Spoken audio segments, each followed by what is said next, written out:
बिस्मिल्लाहिर्रहमानिर्रहीम। तो आज हम पढ़ेंगे vibrational modes and absorption frequency को।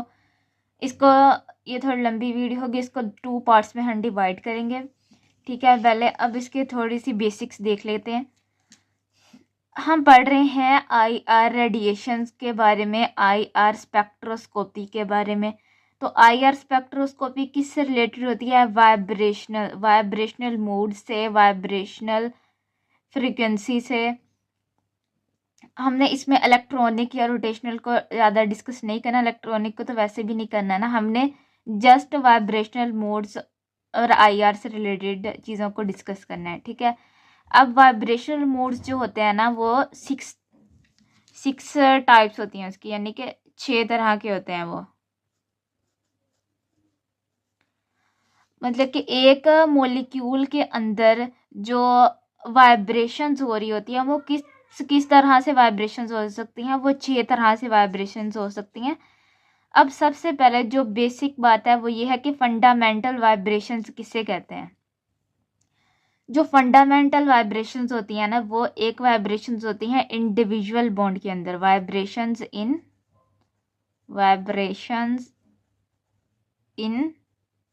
Individual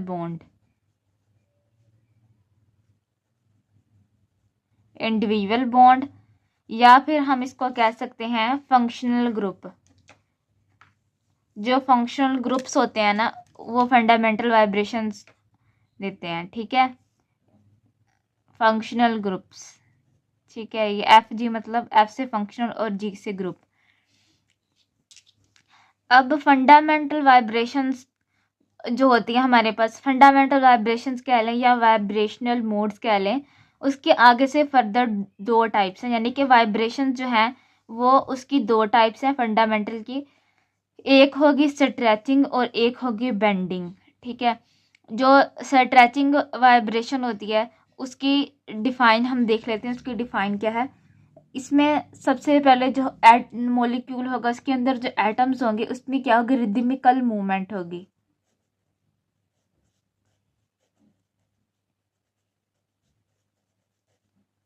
rhythmical movement stretching vibration में। और ये जो बेंडिंग वाइब्रेशन को डिफॉर्मेशन भी कहते हैं वाइब्रेशन। ठीक है, जो इसमें भी रिदमिकल मूवमेंट होती है।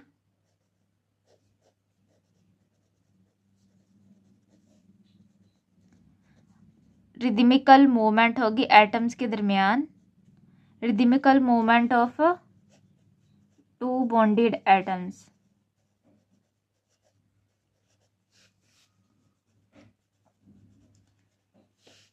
ठीक है, और इसमें रिदमिकल मूवमेंट ऑफ एटम्स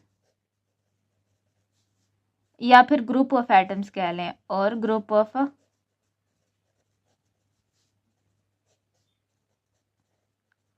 ठीक है, जो स्ट्रेचिंग वाइब्रेशन होगी उसमें जो रिदमिकल मूवमेंट होगी, यानी कि जो वाइब्रेशंस हो रही होंगी एटम्स के दरमियान में, बॉन्डेड एटम्स के दरमियान में, वो क्या कोज करेंगे? Cause interatomic distance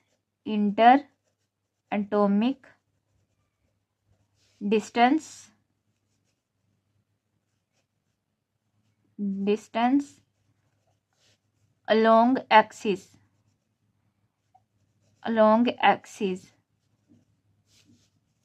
of the bonded atoms।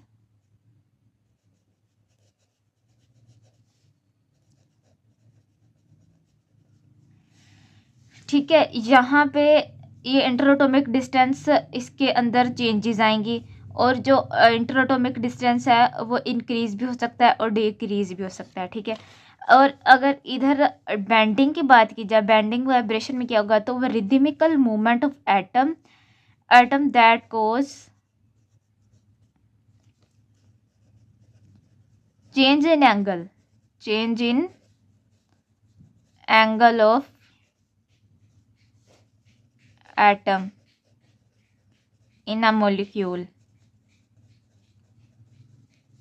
ठीक है, सबसे इसका मेजर जो डिफरेंस है, देखो रिदमिकल मूवमेंट तो दोनों में हो रही है ना, यहाँ पे क्या होगा, अगर तो स्ट्रेचिंग वाइब्रेशन होती है मॉलिक्यूल के अंदर तो यहाँ पर क्या आएगा, इंटर एटॉमिक डिस्टेंस आएगा। ठीक है, इंटर एटॉमिक यानी कि एक मॉलिक्यूल के अंदर डिस्टेंस क्रिएट होगा। और यहाँ पे जो क्या होगा, चेंज इन एंगल होगा, चेंज इन एंगल होगा, बेंडिंग में चेंज इन एंगल होगा और इसमें क्या होगा, डिस्टेंस क्रिएट होगा। फॉर एग्जांपल हमारे पास एक मॉलिक्यूल है, ये सेंट्रल एटम है और उसके इस इधर और ये वाला भी इधर एक, या समझ लीजिए कार्बन है, ये हाइड्रोजन है और ये भी हाइड्रोजन है। अगर स्ट्रेचिंग को हम समझें कि स्ट्रेचिंग कैसे होगी, देखो या उन्होंने ना इसको ऐसे बताया हुआ है कि इसके दरमियान, अब इनके दरमियान में डिस्टेंस कैसे हम बनाएंगे, इसके दरमियान में फासला हम कैसे करेंगे। देखो उन्होंने कहा है कि ये बॉन्ड जो है ना एक स्प्रिंग की तरह होते हैं, ये स्प्रिंग की तरह बॉन्ड है। ठीक है, जब हम इसको खींचेंगे तो ऐसे करके इसको खींचेंगे तो इनके दरमियान डिस्टेंस ज़्यादा हो जाएगा। देखिए अब जैसे ये कि हमारे पास एक स्प्रिंग है ना, यहाँ पे कौन सी चीज़ है, कार्बन है, सेंट्रल एटम है, कार्बन है, यहाँ पे हाइड्रोजन लगा हुआ है, यहाँ पे हाइड्रोजन लगा हुआ है।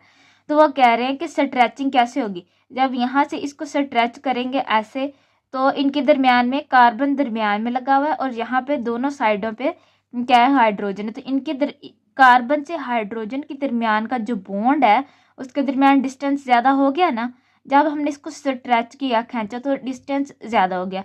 वो कह रहे हैं कि इसका डिस्टेंस ज़्यादा भी हो सकता है और अगर हम इसको ऐसे करें, देखो ऐसे था ना, यहाँ पे कार्बन था, अब हम इसको ऐसे स्ट्रेच करते हैं ऐसे अंदर, मतलब इसका डिस्टेंस कम कर देते हैं, इसका डिस्टेंस डिक्रीज कर देते हैं। तो कार्बन जहाँ पे है, हाइड्रोजन जहाँ यहाँ पे है, तो इसके दरमियान के बॉन्ड जो होगा उसका डिस्टेंस कम हो गया ना।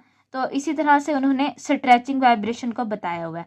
लेकिन जो बेंडिंग होती है, बेंडिंग में क्या होता है, ये जो हाइड्रोजन लगे होते हैं ये जहाँ से अपने मतलब कि हाइड्रोजन जो होगा वो ऐसे बेंड हो जाएगा, वो रोटेशन शो करेगा, इस तरह से रोटेशन शो करेगा। वो इस तरफ को भी रोटेशन शो कर सकता है, उस तरफ को भी बेंड कर सकता है, इस तरफ को भी बेंड कर सकता है। ठीक है, आगे बेंडिंग के भी फर्दर टाइप्स होती हैं, वो भी हम देखते हैं कि बेंडिंग के आगे क्या क्या टाइप्स हैं। तो सबसे पहले हम देख लेते हैं स्ट्रेचिंग वाइब्रेशन। वाइब्रेशन में जो स्ट्रेचिंग वाइब्रेशन होती है ना, उसमें देखो एक तो सिमेट्रिक होगी, ये सबसे पहले क्या है, स्ट्रेचिंग वाइब्रेशन है, स्ट्रेचिंग वाइब्रेशन। ठीक है, अब हम वही कार्बन और हाइड्रोजन की बात कर लेते हैं। ठीक है, कार्बन जहाँ पे है सेंट्रल एटम के तौर पर, और ये वाइब्रेशन होने के लिए ज़रूरी है कि यहाँ पे एक तीन एटम, एक मॉलिक्यूल के अंदर कम से कम 3 एटम तो होना, तो फिर ही वाइब्रेशन हो सकेंगी। और यहाँ पे ये आउट ऑफ इन प्लेन और आउट ऑफ प्लेन भी बना देते हैं।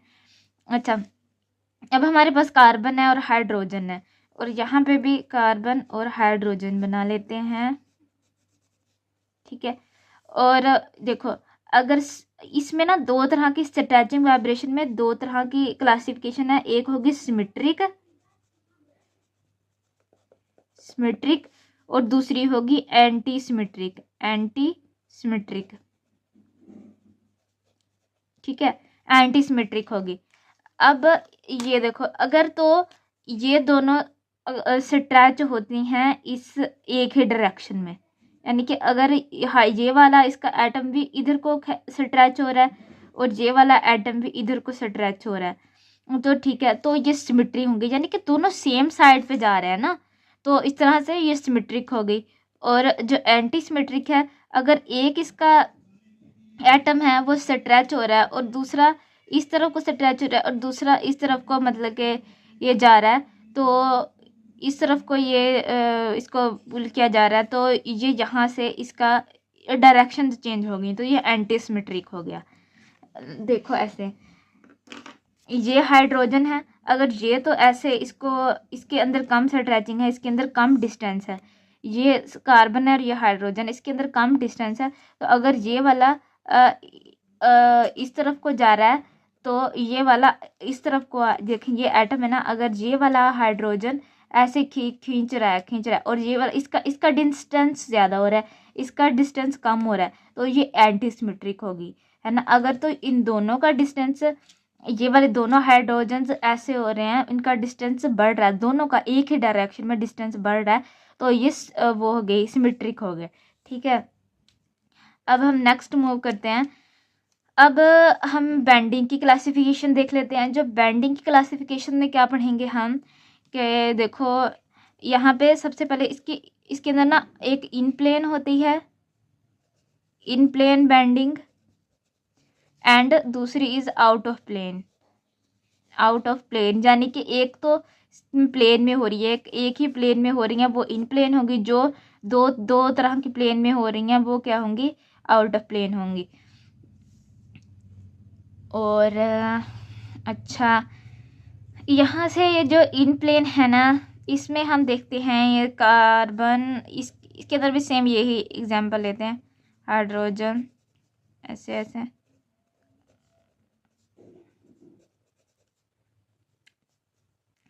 इन प्लेन में दो, इन प्लेन जो होती है ना बेंडिंग, वो दो तरह की होती हैं। एक होगी सीजरिंग और दूसरी क्या होगी, रोकिंग। रोकिंग, ठीक है। अब सीजरिंग में क्या होता है, सीजरिंग से हमें पता लग रहा है कि सीजर लिखा हुआ है। ठीक है, अब देखो मेरे पास ना ये सीजर है, ये है इसका हम इसको लिख लेते हैं यहाँ पे। ये क्या है, कार्बन, और ये हाइड्रोजन है, और ये हाइड्रोजन है। ठीक है, सीजरिंग में क्या चीज़ होती है कि देखो इसमें अब एटम कैसे मूव करेंगे, इनके अंदर वाइब्रेशनल मोशन कैसे होगी। ये दोनों हैं, अगर ये जब सीजरिंग होगी ना, तो ये हाइड्रोजन जो है ना ये इधर को मूव करेगा, और ये वाला हाइड्रोजन भी इधर को मूव करेगा। अगर करेगा तो इसमें सिर्फ यही पॉसिबिलिटी है, अगर करेगा तो इधर को करेगा, ये वाला भी इधर को करेगा। ठीक है, मतलब कि एक के दोनों ऐसे करेंगे। अगर अगर तो ये ओपन होगा ना, जब ये हाइड्रोजन पीछे को जाएगा तो ये वाला भी पीछे को जाएगा, ये वाला भी पीछे को जाएगा। अगर तो ये अंदर की तरफ जाएंगे तो ये ऐसे, यानी कि बंद होंगे तो ये दोनों ही ऐसे होंगे। अगर ये पीछे को जाएंगे तो दोनों ही पीछे को जाएंगे, मतलब कि दोनों की मूवमेंट सेम होगी। ये कार्बन है और यहाँ पे हाइड्रोजन है, यहाँ पे हाइड्रोजन है। ठीक है, अब देखो इसकी मूवमेंट कैसे हो रही है, ये कार्बन है ना, यहाँ पे अब ये इनको बंद करें ना, तो ये दोनों ही जब इनकी मूवमेंट हो रही तो ये दोनों ही अंदर की तरफ से स्ट्रेच हो रहे हैं। अगर इनको बाहर की तरफ खोलते हैं तो ये देखो दोनों ही खुलते हैं, ऐसे दोनों की डायरेक्शन पीछे की तरफ जा रही है। अगर दोनों के, तो अगर हम इसको बंद करते हैं तो दोनों की डायरेक्शन अंदर की तरफ जा रही है। ओके, तो अब इसकी समझ आ गई। यहाँ पे ये क्या होगा, रोकिंग। अगर ये वाला एटम इधर को जा रहा है तो दूसरे वाला एटम भी उधर को जाएगा। अगर ये वाला एटम इधर को जा रहा है तो दूसरे वाला भी एटम, मतलब कि सेम डायरेक्शन में जाएंगे, एक के आगे पीछे, या एक आगे जा रहा है तो उसके पीछे भी दूसरा जा रहा है, इस तरह से दूसरा जा रहा है तो उसके पीछे भी दूसरा जा रहा है। ठीक है, और ये वाला कार्बन बना लेते हैं आउट ऑफ प्लेन। ये सीजरिंग और रोकिंग हो गया। अब हम चलते हैं आउट ऑफ प्लेन की तरफ। आउट ऑफ प्लेन में क्या होता है, आउट ऑफ प्लेन दो तरह के होते हैं, एक होता है ट्विस्टिंग, ट्विस्टिंग, और दूसरा होता है वैगिंग, वैगिंग। इसमें जो है हाइड्रोजन, हाइड्रोजन यहाँ पे इसके अंदर पॉजिटिव साइन लगाएंगे और नेगेटिव साइन लगाएंगे। यहाँ पे ये बात हो रही है पॉजिटिव साइन, अगर हम इन दोनों में से किसी एक का, जैसे कि ये पॉजिटिव साइन है तो अबव द प्लेन, और नेगेटिव साइन मतलब बिलो द प्लेन। इसका मतलब ये है कि इनके अंदर एक एटम जो है अगर तो अबव द प्लेन मूवमेंट कर रहा होगा, और एक एटम जो है वो बिलो द प्लेन मूवमेंट कर रहा होगा, और इसके अंदर दोनों साइन डिफरेंट है। और अगर ये पॉजिटिव पॉजिटिव है हाइड्रोजन के ऊपर, तो इसका मतलब कि दोनों ही अबव द प्लेन मूवमेंट कर रहे हैं। ठीक है, तो बस इसका यहाँ तक यही कुछ था। तो यहाँ पे ये लिखा हुआ है कि पॉजिटिव और जो नेगेटिव साइन है वो परपेंडिकुलर टू द प्लेन होते हैं। और ये जो होता है ना, मतलब कि वाइब्रेशनल मोड्स जो होते हैं, जो वाइब्रेशन फंडामेंटल वाइब्रेशंस होती हैं, वो AX2 सिस्टम को फॉलो करती हैं। वो कैसे कि जो ए जो है वो सेंट्रल एटम होगा, और इसके साथ दो और एटम भी लगे होने चाहिए, A और X। ठीक है, AX और ये वाला भी X। ये समझ आ गई, जैसे कि ये कार्बन हो गया फॉर एग्जांपल, और ये एक्स हाइड्रोजन हो गया, ये वाला भी एक्स हाइड्रोजन हो गया। तो अब हम ये देख लेते हैं how much vibrations in a molecule, कि एक मोलिक्यूल के अंदर कितनी वाइब्रेशंस हो सकती हैं। ये किस चीज़ पर डिपेंड करता है, ये हमें पता चलेगा कि अब कि एक एक मोलिक्यूल है ना हमारे पास, उसके अंदर जितने एटम्स होंगे, एक मॉलिक्यूल के अंदर, ये क्या है मॉलिक्यूल, इसके अंदर जितने भी एटम्स हैं, यानी कि एक मॉलिक्यूल जितने भी एटम से मिलकर बना होगा उसके अंदर उतनी ही वाइब्रेशंस होंगी। अब हमें पता कैसे चलेगा कि कौन से अब हमें पता कैसे चलेगा कि कितने मॉलिक्यूल्स के अंदर कितनी वाइब्रेशंस है, तो वो भी उसको हम फाइंड करेंगे। वो कैसे करेंगे, 3 डिग्री ऑफ फ्रीडम। अब 3 डिग्री ऑफ फ्रीडम से हमें क्या पता चलेगा कि एक मॉलिक्यूल के अंदर कितनी वाइब्रेशन जो हो सकती हैं।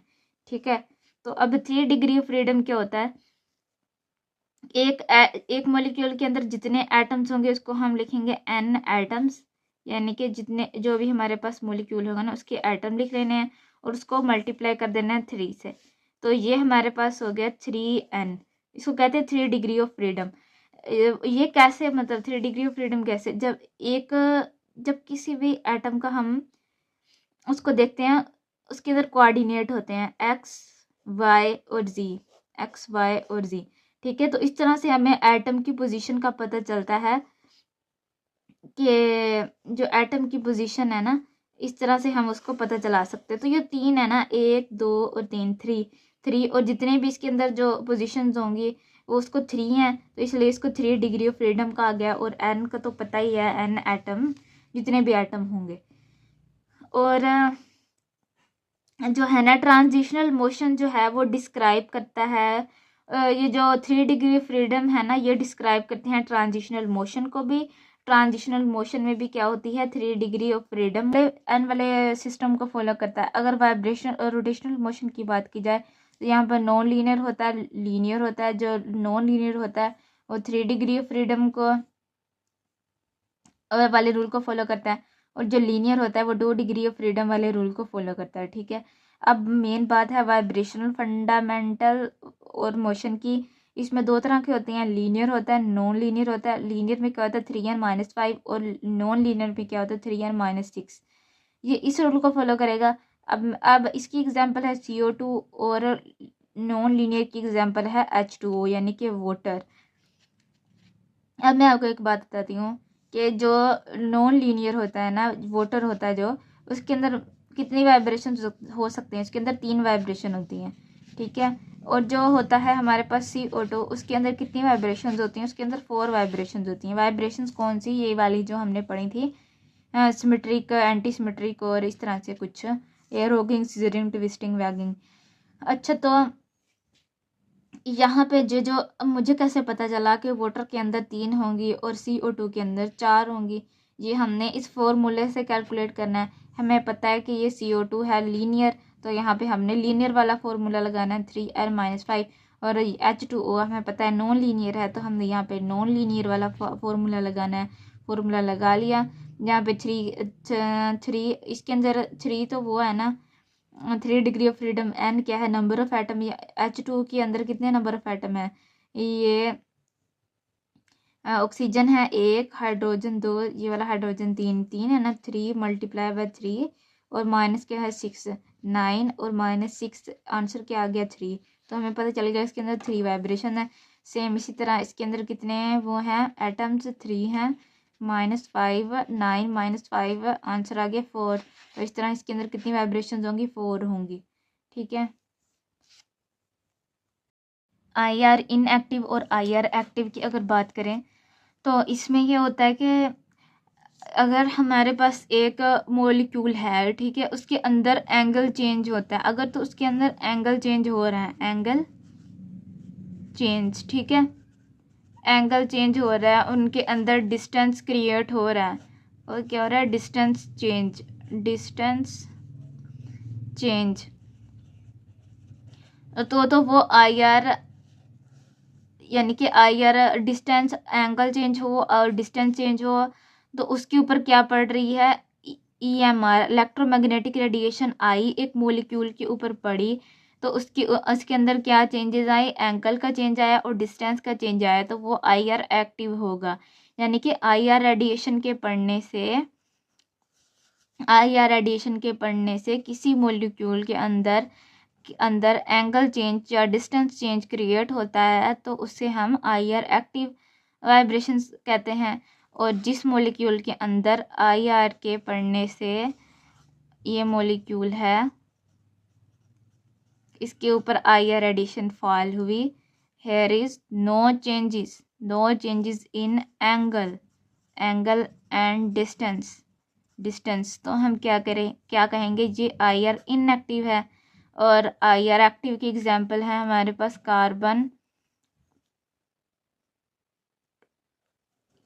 कार्बोनिल और आयोडीन क्लोराइड, और इस तरह की और बहुत सी होती हैं ETC यानी कि एक्सेट्रा। और IR इनएक्टिव में क्या चीज़ होती है, डाईएटॉमिक हाइड्रोजन, डाईएटॉमिक नाइट्रोजन और ऑक्सीजन। ठीक है, ये डाईएटॉमिक मॉलिक्यूल जो होंगे ये IR इनएक्टिव होंगे। ओके, अल्लाह हाफिज़।